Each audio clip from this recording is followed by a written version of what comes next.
যারা বিএনপি করবেন জামাতের সাথে আপনাদের শত্রুতা চলবে না।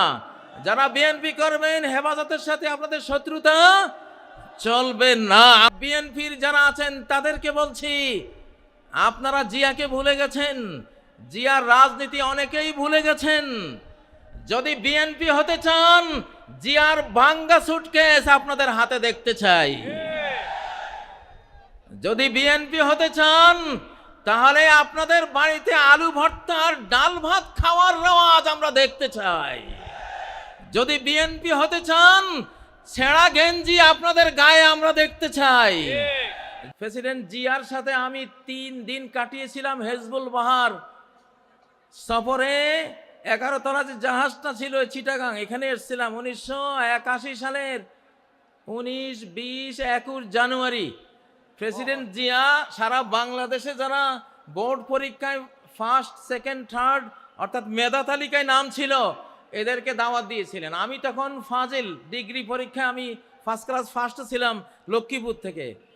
তো আমি জিয়াকে দেখেছি, জিয়া কতটা আলিম ওলামাদেরকে ভালোবাসতেন।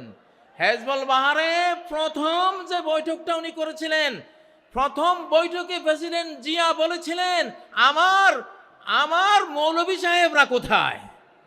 উনি মাইক নিয়ে বিসমিল্লাহির রহমানির রহিম বলে এই কথা বলেছিলেন, আমার মৌলভী সাহেবরা কোথায়? আমরা জানলাম যে আমরা আছি, আমরা 14 জন ছিলাম। তিনি বললেন যে বিজ্ঞানীরা বলে এই পৃথিবীটা একটা বিশাল অগ্নিপিণ্ড থেকে ছিটকে পড়ে পরে ধীরে ধীরে ঠান্ডা হয়ে এই পৃথিবী তৈরি হয়েছে। তো জিয়া বলেন, আমি প্রশ্ন করি ওই অগ্নিপিণ্ডটা কোত্থেকে আসলো? অগ্নিপিণ্ড থেকে ঠান্ডা হয়ে পৃথিবী হলো, অগ্নিপিণ্ড কোত্থেকে আসলো? তিনি বলেন যে এটার জবাব বিজ্ঞানীরা দিতে পারে নাই, এটার জবাব দিয়েছে আমার মৌলভী সাহেবরা। জিয়া বলতেছে, মৌলভী সাহেবরা আপনারা কি উত্তর দিয়েছিলেন? আমি দাঁড়িয়েছিলাম যে আমরা উত্তর দিয়েছিলাম খালাকাস সামাওয়াতি ওয়াল আরদ, আসমান জমিন কে সৃষ্টি করেছেন? ক্রিয়েটর আল্লাহ। তাহলে জিয়াকে যারা সামনে নিয়ে আজকে রাজনীতি করেন, তারা অবশ্যই আলেম বান্ধব হতে হবে। ইসলামী রাজনীতি এই দেশে স্বাধীনতার পরে 5 বছর বন্ধ ছিল, জিয়া এটাকে চালু করেছে। আল্লাহ জিয়াকে রহমত করুন, আমরা দোয়া করি। যদি বিএনপি হতে চান, তাহলে 7ই নভেম্বর জাতীয় সংহতি দিবস, জয় বাংলার নাপাক স্লোগানে 71 থেকে 75 পর্যন্ত নারায়ে তাকবীর স্লোগান বন্ধ হয়ে গিয়েছিল। নারায়ে তাকবীর স্লোগান বাংলার আকাশে বাতাসে ধ্বনিত হতে পারেনি, কারণ জয় বাংলা হলো ভারতের স্লোগান। বাংলা বললে বাংলাদেশ বুঝায় না, বাংলা বললে বাংলাদেশ বুঝায় না, এটার ভিতরে ভারতও ঢুকে যায়, ঠিক নয় কি? পশ্চিম বাংলাকে ভিতরে আনার জন্য এবং পশ্চিম বাংলার টানে পূর্ব বাংলা অর্থাৎ বাংলাদেশ দখলের জন্য স্লোগান তৈরি করা হয়েছিল জয় বাংলা। সেই জয় বাংলা একটা শিরকি স্লোগান। আমার লক্ষ্মীপুর জেলার বশিকপুর গ্রামের 12 বছরের ছেলে, লালবাগ মাদ্রাসার ছাত্র মৌলানা আব্দুল জব্বার সাহেবের ছেলে, ছোট্ট শিশু, মুক্তি বাহিনী, ওই সময়ের কিছু মুক্তি বাহিনী যারা ভারতের দালালি করত, সবাই না, সবার কথা বলছি না, ওই দালালগুলো বলল, এই ছেলে এইদিকে আয়, জয় বাংলা স্লোগান দেশে বলল, আমি দেব না। এটা শিরিক। কেন শিরিক?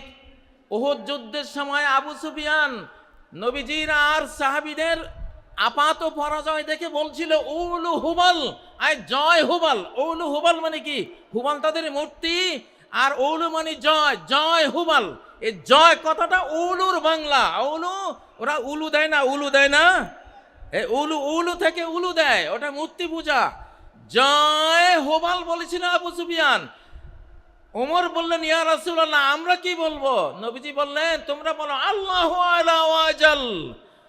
তো সেই উলু হুবালেরই অনুবাদ করে জয়, জয়ের সাথে যুক্ত হলো বাংলা জয় বাংলা, একটা শিরকি স্লোগান, ঠিক নয় কি?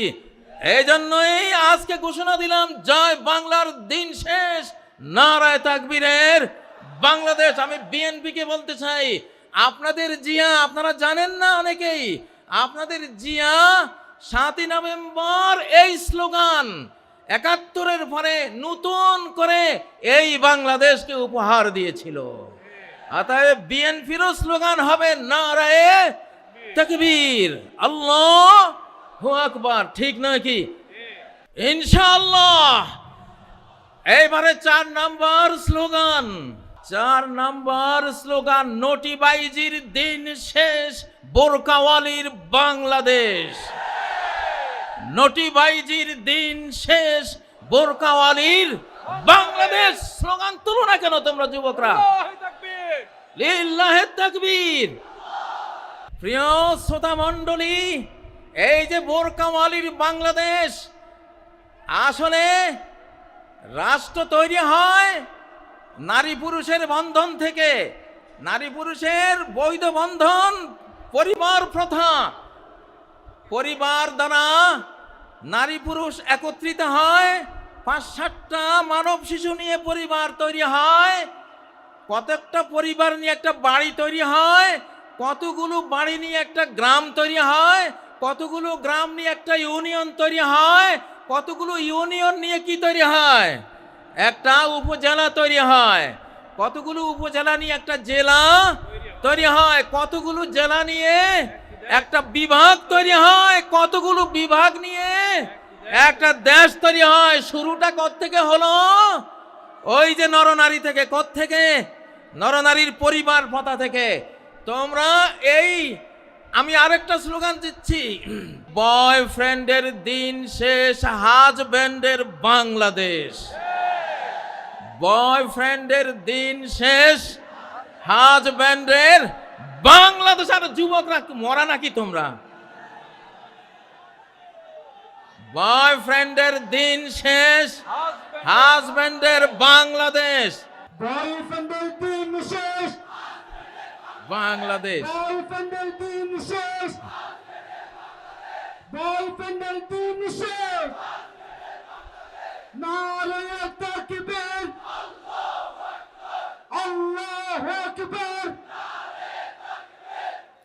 আমাদের বিগত এক ফ্যাসিবাদী মুদিকে বয়ফ্রেন্ড বানিয়েছিল। আস্তাগফিরুল্লাহ। এইটা মানে সেইটা, বয়ফ্রেন্ডের দিন শেষ। বয়ফ্রেন্ডকে, 1 নম্বর বয়ফ্রেন্ডকে আমি নাম নেওয়ার দরকার নেই আর, বুঝছো তো তোমরা? বুঝছো তো তোমরা? বয়ফ্রেন্ডের দিন শেষ, হাজব্যান্ডের বাংলাদেশ। বলছি, পরিবার প্রথা ভাঙলে বাংলাদেশ ভেঙে যাবে, আর পরিবার অটুট থাকলে বাংলাদেশ অটুট থাকবে।